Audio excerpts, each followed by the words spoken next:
exaggeration when it's appropriate, when it's, Moliere or Oscar Wilde or, what have you. That when it's a part of telling that truth, even if it's less than purely realistic. You know what I mean? Yeah. But as long as it's honoring that person's truth. And I mean that in terms of, especially in terms of villains, because it has been my firm belief for my whole artistic life that all villains have obviously a reason that they do what they do, and that reason is positive. Yeah. It has to be. If it can't be a negative reason, because even if it's a revenge, even if it's out of anger, there's still a loss. There's still something at risk. So what is that could be lost or obliterated or taken or killed, or you know what I mean? Like there's something positive that a negative could happen to, but it's not just all negative. Even Medea, even especially.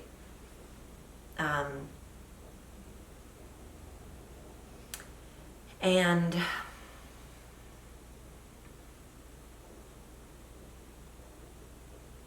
yeah,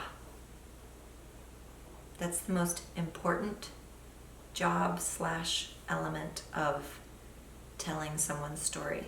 Yeah, honoring their truth and making it accessible to people to empathize with.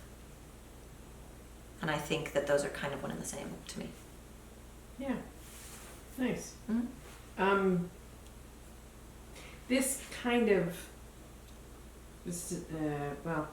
what do you think is vital when creating a character to share? Vulnerability.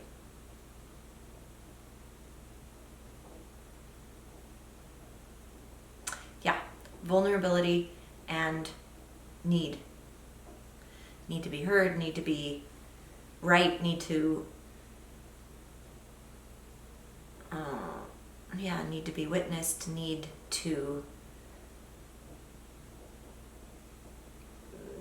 for redemption, need for revenge. Just there has to be something active that is needed by them, and there has to be some element of vulnerability. There has to be something at risk. Yeah. Kind of like the last one. Yeah. I think. What areas of being human do you think you're more aware of now than you were before doing this project? What areas of being human? Is that what you said?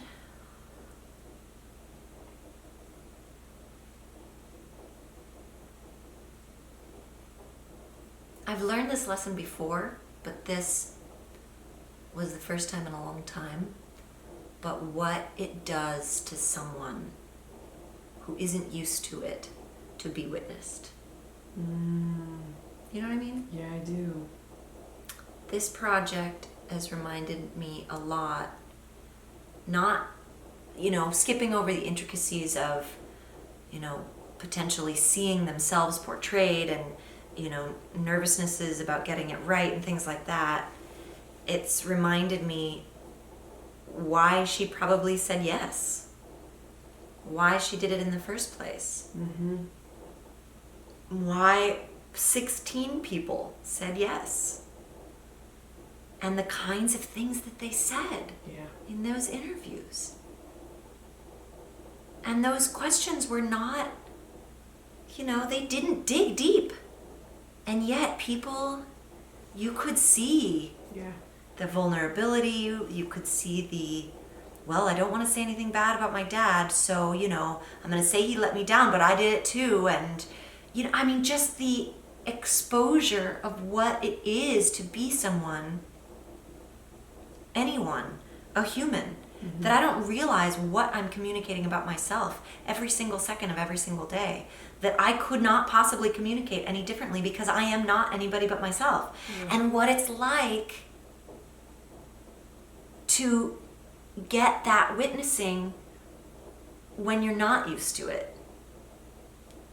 And for me to realize that about myself as well. I mean, just the things that I just said, I couldn't have said this any other way because I am me in this moment. And I could have said it differently if I was pretending to be somebody else, but not if I was being me.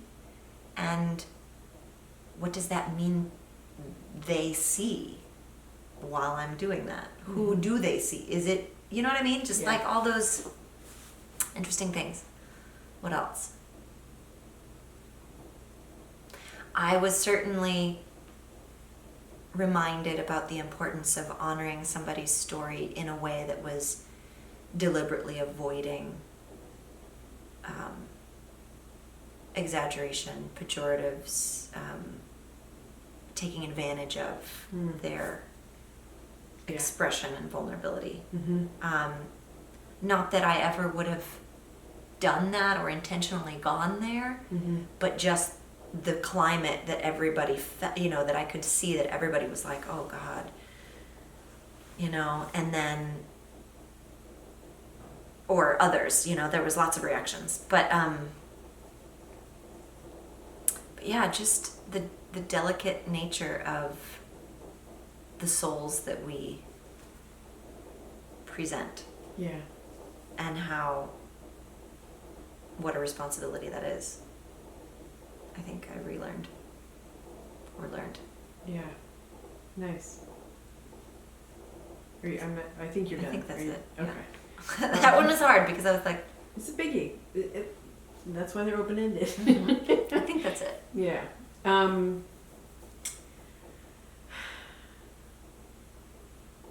Where or how did this project connect you as a person and as an actor with your subject?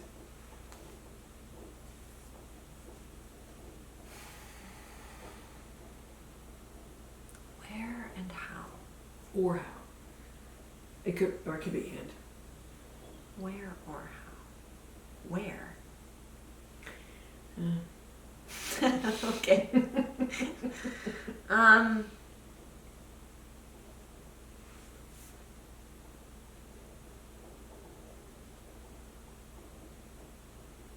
That's hard. How did it connect me as a person with Audrey? And as an actor with Audrey. And as an actor with Audrey. So, how did the chain come together? Do you mean literally, physically? Like, how did I track her down? How did I ask her? No. Okay. Just being honest. Okay. You mean, what were pieces in the connection? Yes. That went from your person, so Shannon, into your actor self, then into Audrey.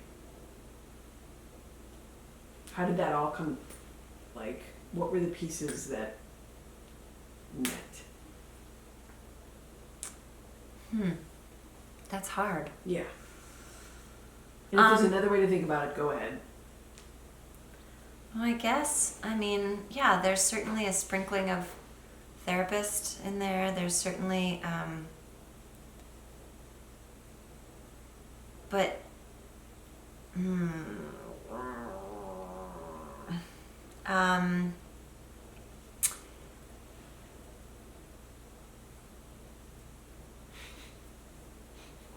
this one's really hard for me.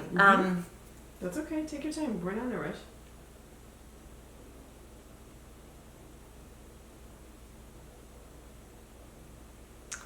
How did they connect?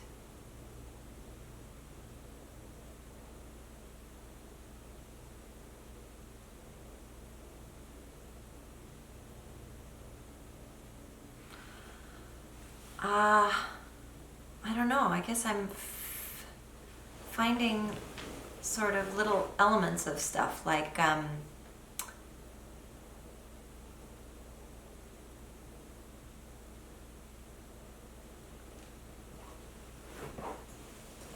don't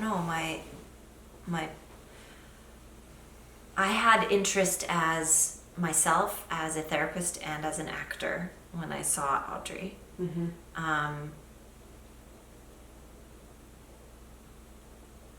And I felt like my therapist persona did a lot of the heavy lifting during the actual interview, and my actor person was observing for, what could work and what could be material. Mm-hmm.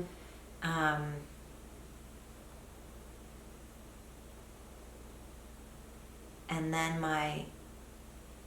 then it switched, and my therapist person got to sort of fuck off, and my actor person got to,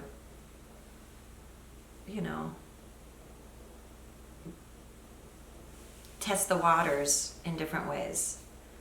And those pieces,